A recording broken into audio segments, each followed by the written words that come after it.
নমস্কার বন্ধুরা, আমি অরিন্দম চলে আসলাম আজকে এসএসসি কাণ্ড 25,000 শিক্ষকের চাকরি বাতিল যে হয়েছে তার একটা গুরুত্বপূর্ণ আপডেট নিয়ে এবার এই চাকরি বাতিল নিয়ে মুখ খুলে দিলেন স্বয়ং আইনজীবী বিকাশ রঞ্জন ভট্টাচার্য। কি বলছেন তিনি? দুর্নীতি কিন্তু বারবার কিন্তু তিনি দুর্নীতির বিরুদ্ধে রুখে দাঁড়িয়েছেন। প্যানেলটা বাতিল হতো না, উনি রিকোয়েস্ট করছে প্যানেল বাতিল করার জন্য। আগের দিন সুপ্রিম কোর্টে কিন্তু উনি প্যানেল বাতিল করার জন্য রিকোয়েস্ট করছে। উনি প্যানেল বাতিল কেন করতে চাইছিল সেটা আগে বুঝতে হবে, কারণ যাদের কোনো ওএমআর নেই, সময়ের আগে ওএমআর নষ্ট করে দেওয়া হয়েছে, সে কোম্পানিটা উঠে গেছে, যাদের একটা পরীক্ষার্থী 3-4টে করে ওএমআর বেরিয়ে গেছে, তাদের পরীক্ষা কিভাবে স্বচ্ছ হয়, কিভাবে হয়, এই কারণের জন্য কিন্তু উনি প্যানেল বাতিল করে দেওয়ার সপক্ষে কথা বলেন। এবার আর কি বলেছেন আমরা জেনে নেব। কেউ একজন হঠাৎ করে টাকা নিয়ে চাকরি দেয়নি, আরও তথ্য প্রকাশিত হবে। এসএসসি কাণ্ডে বড় দাবি বিকাশ রঞ্জন ভট্টাচার্য।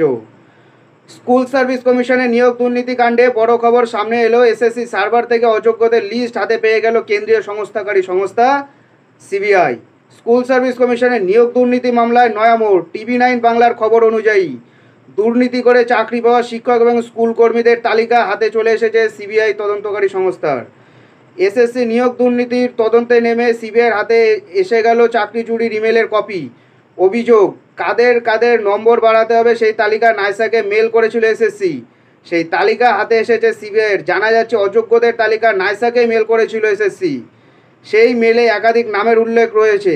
ওএমআরের প্রাপ্ত নম্বর বাড়িয়ে প্রাপ্ত নম্বর 53 করা পর্যন্ত করা হয়েছে, সেটাও রয়েছে ওই তালিকাতেই।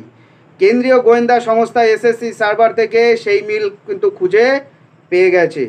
সিবিআই সূত্রে খবর, এসএসসির তরফে ইমেল গেছিল নাসার কর্তা নীলাদ্রি দাস, নাইসার প্রাক্তন কর্তা পঙ্কজ বানশাল ও নাইসার এক কর্মী জুম্পামিল হোসেনের কাছে। এদের কাছে একাধিকবার মেল করা হয়েছে অযোগ্যদের তালিকা।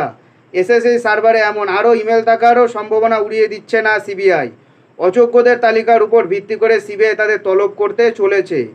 এই বিষয়ে আইনজীবী তথা সিপিএম নেতা বিকাশ রঞ্জন ভট্টাচার্য বলছেন, আমাদের পরিষ্কার বক্তব্য ছিল সরকারের পুরো পরিকল্পিত দুর্নীতি, সরকার পরিকল্পনা করে এটা করেছে। কেউ একজন হঠাৎ করে টাকা দিয়ে চাকরি নেয়নি বা চাকরি দেয়নি। তদন্ত যত এগোবে আরও তথ্য প্রকাশিত হবে, তাই তদন্ত আটকাতে সব চেষ্টা করা হয়েছে, কিন্তু সুপ্রিম কোর্ট তদন্ত আটকায়নি, আরও অনেক তথ্য বেরোবে। আর যাদের নাম উঠে এসেছে এদের বিরুদ্ধে তদন্ত করলে দেখবেন অনেক মন্ত্রীদের নামও কিন্তু বেরিয়ে যাবে। এসএসসি নাইসা এছাড়াও 3 জনের কাছে অযোগ্যদের তালিকা পাঠিয়েছে বলে জানা যাচ্ছে।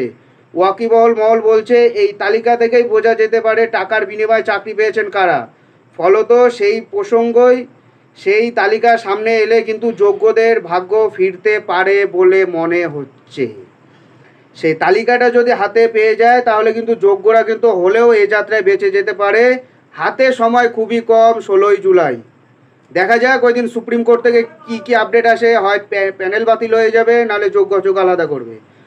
এইদিকে মাননীয় মুখ্যমন্ত্রী মমতা বন্দ্যোপাধ্যায় বলে দিয়েছে যোগ্য অযোগ্যদের আলাদা করে দাও। এইদিকে সেনাপতি অভিষেক বন্দ্যোপাধ্যায় বলে দিয়েছে কারো চাকরি বাতিল যাবে না। দুদিকে দু ধরনের কথা হয়ে যাচ্ছে, কে ঠিক কে বেঠিক, এদের মধ্যে ঝামেলা লেগে যাচ্ছে। নমস্কার, দেখা হচ্ছে পরের ভিডিওতে। ভালো থাকবেন সবাই।